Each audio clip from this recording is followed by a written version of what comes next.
Praise the lord. జీవితంలో సమాధానం లేకుండా అటు ఇటు కొట్టాడమాడుతూ మరి ఎవరి దగ్గర నాకు సమాధానం దొరుకుతుంది, నాకు మనశ్శాంతి ఎక్కడ దొరుకుతుంది అని ఎదురు చూస్తున్నావా? నీకు సమాధానం దొరికే చోటు నేను చెప్పగలుగుతాను. అదే యేసు.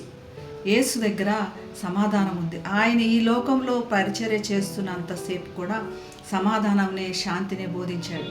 తిరిగి పరలోకం నాకు వెళ్ళేటప్పుడు కూడా నా శాంతినే మీకు అనుగ్రహిస్తున్నాను, లోకం ఇచ్చేటటువంటి శాంతి కాదు ఇది, ఇది ప్రత్యేకమైన శాంతి అని యేసు చెప్పాడు.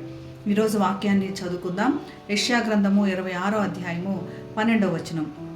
యెహోవా, నీవు మాకు సమాధానము స్థిరపరచుదువు, నిజంగా నీవు మా పక్షం నుండి మా పనులన్నీ సఫలపరచుదువు. దేవుని యొక్క సమాధానము మన పనులన్నీ కూడా సఫలం చేస్తుంది.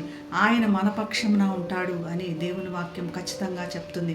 ఈ వాక్యము సత్యము, ఈ వాక్యము నిజమైనది. ఇశ్రాయేలీలు అలనాడు ప్రార్థన చేసి గోచాడినప్పుడు మరి వారికి నిరీక్షణ కలిగించేటట్లుగా దేవుని దగ్గర నుంచి పలుకబడిన వాక్యాలు. వారికి నిరీక్షణ కలిగింది, వారితో దేవుడు ఉన్నాడు. ఎన్నిసార్లు వారు మరి బలహీనతను బట్టి వారు తారి తప్పిపోయినప్పటికీ దేవుని యొక్క ప్రేమ, దేవుని యొక్క సమాధానం ఇంకను వారిని వెంటాడుతూనే ఉంది. నిన్ను నన్ను ప్రేమించేటువంటి దేవుడు మరి సమాధానం అనుగ్రహించడానికి సిద్ధంగా ఉన్నాడు. ఆయన యొక్క సమాధానం మనకి మన పాపములు ఒప్పుకోవడానికి, మన బంధకముల నుంచి బయటకు రావడానికి మార్గాలు చూపిస్తూ, జ్ఞానం కలిగి నిర్ణయాలు తీసుకొని శాంతితో మనల్ని నింపుతుంది, మన సేవ చేయడానికి కూడా శక్తి ఇస్తుంది. ఇటువంటి క్రైస్తవ జీవితము సమాధానంతో కూడింది. అది యేసు మనకి దయచేయగలడు అని వాక్యం చెప్తుంది.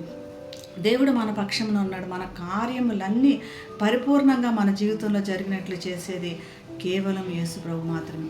ఆయనకు ప్రార్థన చేసి మరి యొక్క మన పనులన్నీ ఎందుకు జరగట్లేదు, నాకెందుకు సమాధానం దొరకట్లేదు అన్నటువంటి విధంగా ఆయన్ని అడిగి గోజాడి మన యొక్క పొరపాట్లు ఏమున్నాయో సరిదిద్దుకుంటూ ఆయన దగ్గరికి సాగుదాం. అటువంటి కృప దేవుడు మనందరికీ దయచేయనుగాక. ప్రార్థన చేసుకుందాం.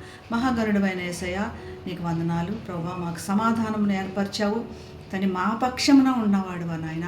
అందరూ మమ్మల్ని విడిచిపెట్టినాను, మా పక్షమున ఉండేవాడివి, మరియు మా పనులన్నీ సఫలపరిచేవాడు నాయన. ఎవరైతే వేదనలో ఉన్నారో ప్రతి ఒక్కరితో ఈరోజు మాట్లాడమని యేసు నామమున ప్రార్థిస్తున్నాం తండ్రి. ఆమేన్. Have a blessed day. God bless you.